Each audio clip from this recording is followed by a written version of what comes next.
यह किस्सा है तीसरे विश्व युद्ध की पृष्ठभूमि का। यह किस्सा है एक नेता की कूटनीतिक चालों का जिसने भारत का लोहा दुनिया को मनवाया। यह किस्सा है गूंगी गुड़िया के आयरन लेडी बनने का। देश हर मौके को कैसे ले सकता है एकता बढ़ाने के लिए, देश की शक्ति, देश का मनोबल, देश का स्वाभिमान बढ़ाने के लिए। यह किस्सा है भारत रूस दोस्ती का। नमस्कार दोस्तों, मैं सुनील कौशल। स्वागत है आपका किस्से कहानियों के एपिसोड 3 में। आज हम बात करेंगे 1971 इंडो पाक वार के अनसुने और रोमांचक किस्सों की। बात 1971 के मध्य की है। पूर्वी पाकिस्तान गृह युद्ध की चपेट में था।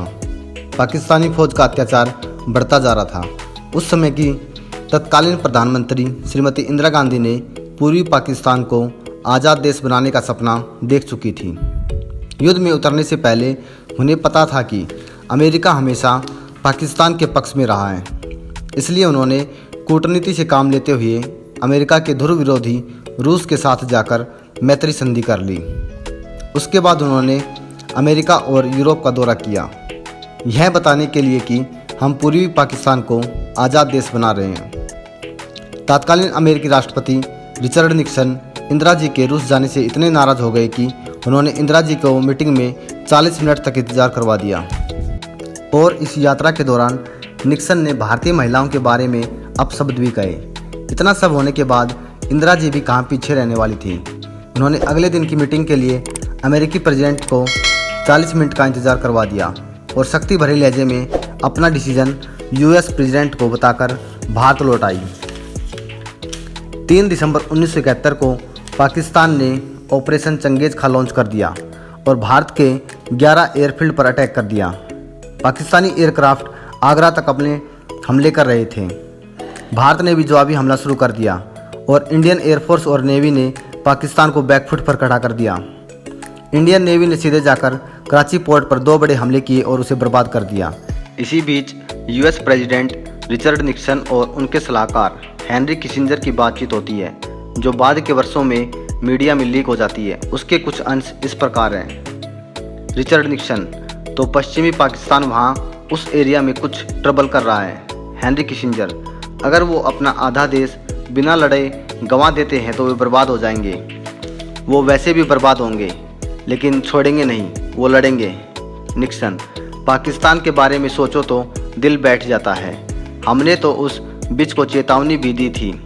भारतीय प्रेसिडेंट इंदिरा गांधी जी के संदर्भ में उनसे कह दो कि जब भारत यह कहता है कि पश्चिमी पाकिस्तान ने उन पर हमला कर दिया है, तो ये वैसा ही है जैसे रूस बोले कि फिनलैंड ने उन पर हमला कर दिया है।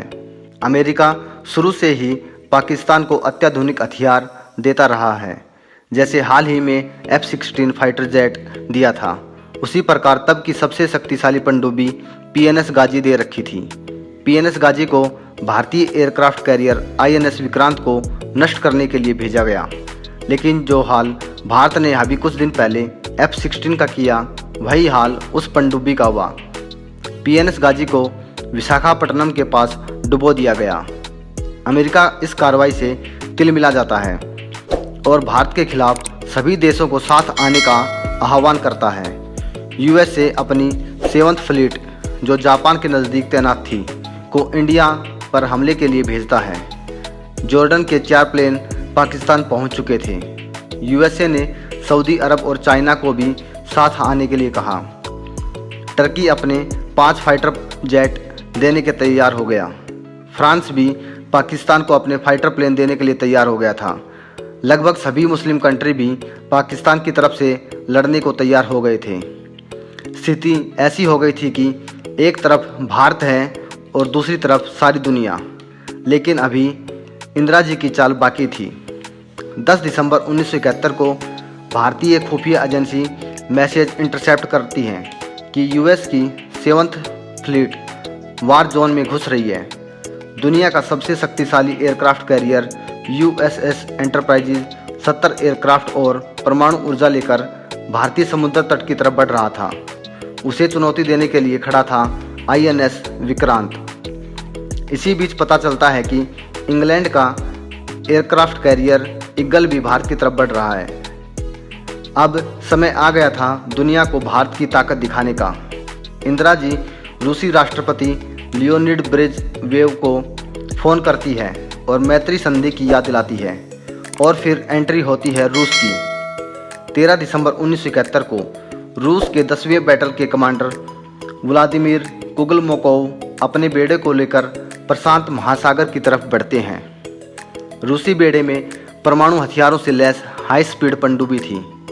पनडुब्बी तेजी से आगे की ओर बढ़ी और यूएस एंटरप्राइजेज और ईगल का रास्ता रोक दिया। रूसी बेड़े को देखकर इंग्लैंड का ईगल भाग खड़ा हुआ। रूसी बेड़े ने यूएस की 7th फ्लीट का पीछा तब तक नहीं छोड़ा जब तक वो वापस अपने एरिया में नहीं घुस गया। ईरान, तुर्की, जॉर्डन जैसे कई देशों को रूस ने धमकी भरी मैसेज भेजे कि अगर पीछे नहीं हटे तो गंभीर परिणाम भुगतने होंगे। जहां एक समय पाकिस्तान के साथ पूरी दुनिया थी, अब वो अकेला पड़ गया था और उसने सरेंडर कर दिया। इंदिरा जी की सफल कूटनीति और रूस की दोस्ती की वजह से भारत पूरी दुनिया से लड़ गया। तो दोस्तों, कैसा लगा आपको यह 1971 का किस्सा? कमेंट बॉक्स में अपने विचार जरूर बताइए। जय हिंद।